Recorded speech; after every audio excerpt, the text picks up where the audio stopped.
ما افاء اللہ علی رسولہ من اہل القریٰ فللہ وللرسول ولذی القربى والیتامى والمساکین وابن السبیل، اور جو بھی دلوایا ہے اللہ نے اپنے رسول کو بستیوں والوں سے تو وہ اللہ کے لیے ہے، رسول کے لیے ہے، رسول صلی اللہ علیہ وسلم کے قرابت داروں کے لیے ہے، اور یتیموں کے لیے ہے، مساکین کے لیے، سادات ہیں ان کے اوپر آپ کو پتہ زکوٰۃ نہیں لگتی ہے، تو وہ پھر اسی سے جو مال غنیمت آتا تھا اس سے پھر ان کو بھی دیا جاتا تھا۔ اور یہ سلسلہ آپ صلی اللہ علیہ وسلم کے بعد بھی خلفائے راشدین کے دور میں بھی چلتا رہا۔ والیتامى والمساکین وابن السبیل، اور یتیموں اور محتاجوں اور مسافروں کے لیے ہے، کئی لا یکونا دولۃ بین الاغنیاء منکم، تاکہ مال جو ہے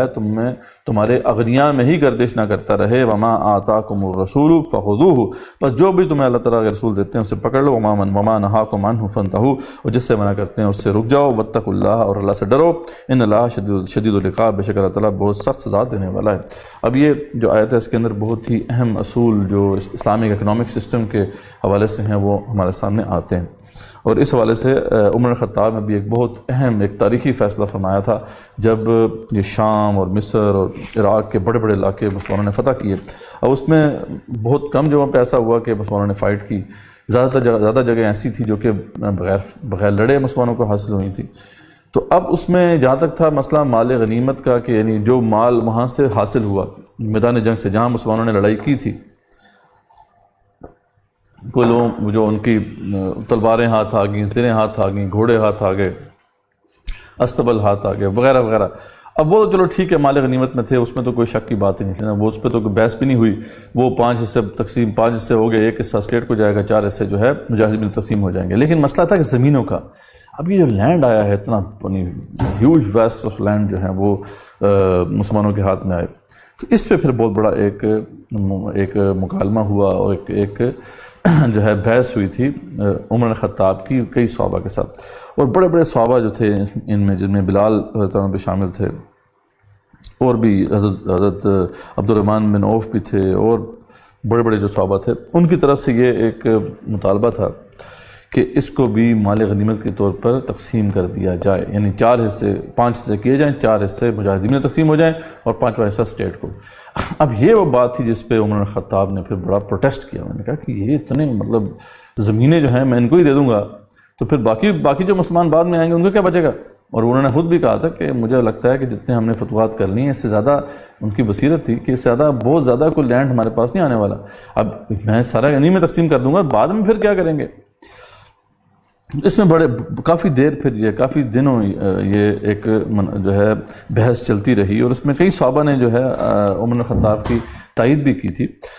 کچھ لوگ جو تھے وہ انہوں نے اس سے ملتی جلتی رائے کا اظہار کیا تھا جو عمر بن خطاب فرما رہے تھے۔ عمر بن خطاب کا موقف یہ تھا کہ یہ اسٹیٹ کی ملکیت ہے، یہ مجاہدین میں تقسیم نہیں ہوگی، اس کا حکم وہی ہے جو مال فے کا ہے۔ مال فے کا جو ہے حکم کیا ہے کہ سارے کا سارا وہ اسٹیٹ کو چلا جائے گا، تو یہی وہ اصرار کر رہے تھے۔ اس کے علاوہ دیگر صحابہ بھی اس سے ملتی جلتی بات کر رہے تھے۔ خیر اس پہ پھر بحث چلتی رہی، پھر آخرکار عمر بن خطاب جو تھے وہ انہوں نے بڑی لمبی تقریر کی اور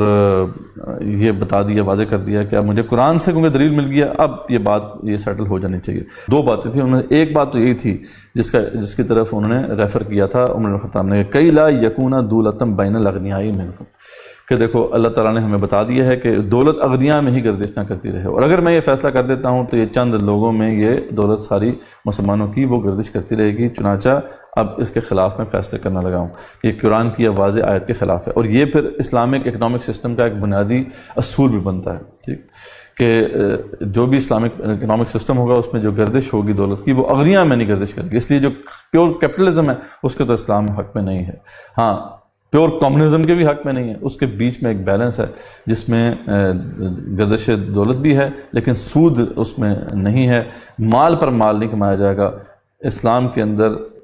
اسلامی اکنامک سسٹم کے اندر سرمایہ کو پروٹیکشن حاصل نہیں ہے بلکہ محنت کو پروٹیکشن حاصل ہے، یہ بڑا اصول ہے، بہت اہم بڑا اصول ہے، اور وہ اس لیے ہے تاکہ اغنیاء کے اندر جو ہے دولت گردش نہ کرتی رہے۔ تو آگے ہم دیکھتے ہیں کہ وہ دوسری جو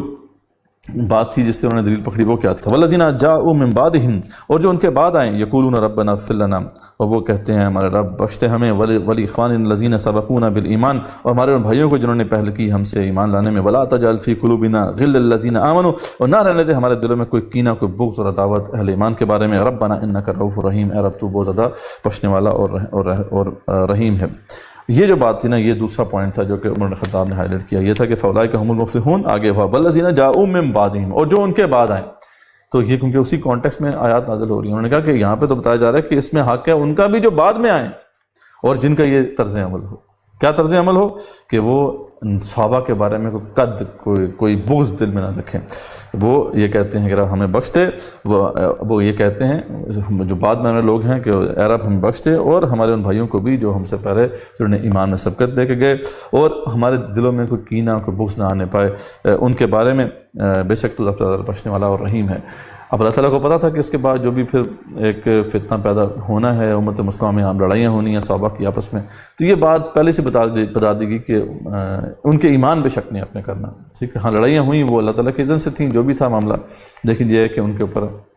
ان کے ایمان پہ ہم شک نہیں کر سکتے. اور یہی پھر آیت اس حوالے سے جو بھی اس سب و شتم کرتے ہیں اس حوالے سے ان کے خلاف جاتی ہے کہ اب اور صحیح معنوں میں جو مال غنیمت میں مال فہ میں ان کا حق بھی نہیں ہے. تو اس لیے صحابہ کرام کے دور میں بھی یہ بات تھی، لیکن بعد میں جب خاص طور پہ ہمارے فقہاء نے کہا کہ جو روافض ہیں ان کو نہیں دینا چاہیے اس میں سے، ان کے وہ بغض رکھتے ہیں صحابہ کرام سے. تو یہ اب شرط اللہ تعالیٰ نے دے دی کہ جو بعد میں آئے ہیں وہ یہ اگر وہ ان کا یہ طرز عمل ہے تو وہ بھی اس کے حقدار ہیں اس مال غنیمت کے. تو اس پہ عمر خطاب نے کہا تو مجھے واضح ہو گیا کہ اب بعد میں آنے والوں کا بھی حق ہے، تو میں ان کو تقسیم نہیں کر سکتا. تو یہ دوسرا پوائنٹ تھا جس سے انہوں نے مسئلے کو سیٹل کر دیا.